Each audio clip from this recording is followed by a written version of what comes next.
ನಮ್ಮ ಜೊತೆ ಮಾತನಾಡೋದಕ್ಕೆ ವಿಪಕ್ಷ ನಾಯಕರಾಗಿರುವಂಥ ಆರ್ ಅಶೋಕ್ ಜಾಯ್ನ್ ಆಗಿದ್ದಾರೆ. ಆರ್ ಅಶೋಕ್ ಅವರು ಇವತ್ತಿನ ಧರ್ಮಸ್ಥಳ ಪ್ರಕರಣದಲ್ಲಿ ನೀವು ತಿಮುರುಡಿ ವಿಚಾರವನ್ನು ಪ್ರಶ್ನೆ ಮಾಡಿದ್ರಿ. ಅಂದರೆ ಪಕ್ಷದ ನಿಲುವೇನು, ಬಿಜೆಪಿಯ ನಿಲುವೇನು ಅಂತ ಒಂದು ಕಡೆಗೆ SIT ವಿಚಾರದಲ್ಲೂ ಕೂಡ ನೀವು ಪ್ರಶ್ನೆ ಮಾಡ್ತಿದ್ದೀರಿ. ಈ ವಿಚಾರದ ನನಗೆ CM ಅವ್ರನ್ನೇ ಕೊಲೆಗಾರ ಅಂತ ಹೇಳಿರುವಂಥ ವಿಚಾರವನ್ನು ಯಾವ ರೀತಿ ಕೈಗೆಳ್ಕೊತೀರಿ? ನೋಡಿ, ಈಗ ಮುಖ್ಯಮಂತ್ರಿ ಅವ್ರ ಟೀಮೇ ಅವರೇ ಇವಾಗ ಸಿಕ್ಕಾಕೊಂಡಿದ್ದಾರೆ.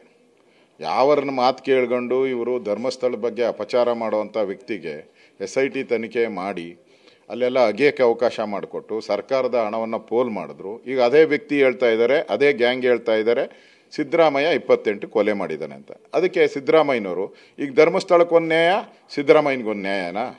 ರಾಜ್ಯದ ಜನ ಕೇಳ್ತಾರೆ. ಧರ್ಮಸ್ಥಳಕ್ಕೊಂದು ನ್ಯಾಯ, ಸಿದ್ದರಾಮಯ್ಯನಿಗೊಂದು ನ್ಯಾಯನಾ? ಧರ್ಮಸ್ಥಳದ ಅಂದ ತಕ್ಷಣ ಅಗದ್ರಲ್ಲ. ಇವಾಗ ಸಿದ್ದರಾಮಯ್ಯದ 28 ತಲೆಬುರುಡೆ ಎಲ್ಲಿದೆ, ಮೂಳೆಗಳೆಲ್ಲಿದೆ ಹುಡುಕ್ಬೇಕು. ಅದಕ್ಕೂ ಒಂದು SIT ರಚನೆ ಆಗಬೇಕು. ನೀವೇನು ಹೇಳೋದೇನು, ಮುಖ್ಯಮಂತ್ರಿಗಳ ವಿಚಾರವಾಗಿನೇ ಪ್ರಕರಣ ದಾಖಲಾಗಬೇಕು ಅಂತೀರಾ? ಪ್ರಶ್ನೆ SIT ಮಾಡಬೇಕು ಅಂತೀರಾ? ಹೌದೌದು. ಈಗ ಅವರೇ ತಾನೇ, ಈಗ ಅವ್ರ ಒತ್ತಡದ ಮೇಲೆ ತಾನೇ ಇವ್ರು ಮಾಡಿದ್ದು ಧರ್ಮಸ್ಥಳ. ಹಂಗಾರೆ ಧರ್ಮಸ್ಥಳ ಏನು ಬಿಟ್ಟಿಕಾಮಲ್ಲ ಇವ್ರದ್ದು? ಅದನ್ನ ಇಲ್ಲಿ ನ್ಯಾಯ ಎಲ್ಲರಿಗೂ ಒಂದೇ. ಈಗ ಅವರು ಹೇಳಿಕೆ ಮಾಡಿದ್ದಾನೆ, ಹಂಗಾರೆ ಸರ್ಕಾರ ಬದುಕಿದೆಯಾ ಸತ್ತಿದೆಯಾ? ಅವನು ಹೇಳಿಕೆ ಮಾಡಿ 48 ಗಂಟೆ ಆಗಿದೆ. ಏನು ಮಾಡಿದ್ದೀರಾ? ಸತ್ತೋಗಿರೋ ಸರ್ಕಾರ ಇದು, ಕೋಮಾ ಸ್ಟೇಜಲ್ಲಿ ಇದು. ಇಷ್ಟು ಬೈದ್ರೂ ಅವ್ರಿಗೆ ಜ್ಞಾನ ಬಂದಿಲ್ಲ ಮುಖ್ಯಮಂತ್ರಿಗಳಿಗೆ ಮತ್ತು ಅವ್ರ ಸರ್ಕಾರಕ್ಕೆ. ಒಂದು ಷರತ್ತು ಅನ್ನೋದೇ ಇಲ್ಲ ಅವ್ರಿಗೆ. ದಮ್ಮು ತಾಕತ್ತು ಅದೆಲ್ಲ ಮಾತಾಡ್ತಾರಲ್ಲ ಅಸೆಂಬ್ಲಿಯಲ್ಲಿ. ಎಲ್ಲಿದೆ ನಿಮ್ಗೆ ದಮ್ಮು? ಇದು ಬೇಕಾಬಿಟ್ಟಿ ಸರ್ಕಾರ.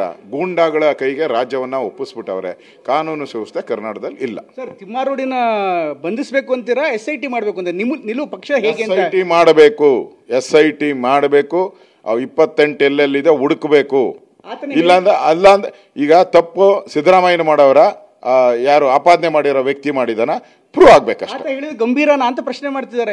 ಈ ಪ್ರಕರಣದಲ್ಲಿ ಅವ್ನು ಕೋರ್ಟ್ಗೆ ಹೋಗಿದ್ದ, ಕೋರ್ಟ್ಗೆ ಅಫಿಡವಿಟ್ ಸಲ್ಲಿಕೆ ಮಾಡಿದ್ದ, ನಾನು ತಪ್ಪಿದಷ್ಟ ಆಗಿದ್ದೀನಿ ಅಂತ ಹೇಳಿದ್ದ. ಇದ್ರಲ್ಲಿ ಯಾರು ಹೇಳಿಲ್ಲ, ಬರೀ ಹೇಳಿಕೆ ಹೋಗಿಲ್ಲ. ಅದೇ ತಪ್ಪೆಲ್ಲ ತಪ್ಪು ಮಾಹಿತಿ. ಕೋರ್ಟ್ಗೆ ಯಾರು ಹೋಗಿದ್ದವ್ರು? ಪೊಲೀಸವ್ರು ಕೋರ್ಟ್ಗೆ ಹೋಗಿದ್ದು. ಹಿಂಗೆ ಕಂಪ್ಲೇಂಟ್ ಬಂದಿದೆ ನಮಗೆ, ಅವ್ನು ಕೊಟ್ಟಿರೋ ಕಂಪ್ಲೇಂಟ್ ಮೇಲೆ ಕ್ರಮ ತೆಗೆದುಕೊಳ್ಳೋಕ್ಕೆ ಕಾನೂನಲ್ಲಿ ಅವಕಾಶ ಇಲ್ಲ, ಅದಕ್ಕೆ ಕೋರ್ಟ್ಗೆ ಹಾಕ್ತಾ ಇದ್ದೀರಿ, ಕೋರ್ಟ್ ಅನುಮತಿ ಕೊಡಿ ಅಂತ ಪೊಲೀಸವ್ರು ಕೇಳಿರೋದು. ಹಂಗೆ ಇಲ್ಲೂ ಕೇಳಲಿ. ಥ್ಯಾಂಕ್ ಯು, ಧನ್ಯವಾದ. ಇದಿಷ್ಟು ವಿಪಕ್ಷ ನಾಯಕರಾಗಿರುವಂಥ ಆರ್ ಅಶೋಕ್ ಕೇಳ್ತಾ ಇರುವಂಥ ಮಾತು. ಕ್ಯಾಮ್ರಾಮನ್ ಮಂಜುನಾಥ್ ಜೊತೆ ಪ್ರಮೋದ್, TV9 ಬೆಂಗಳೂರು.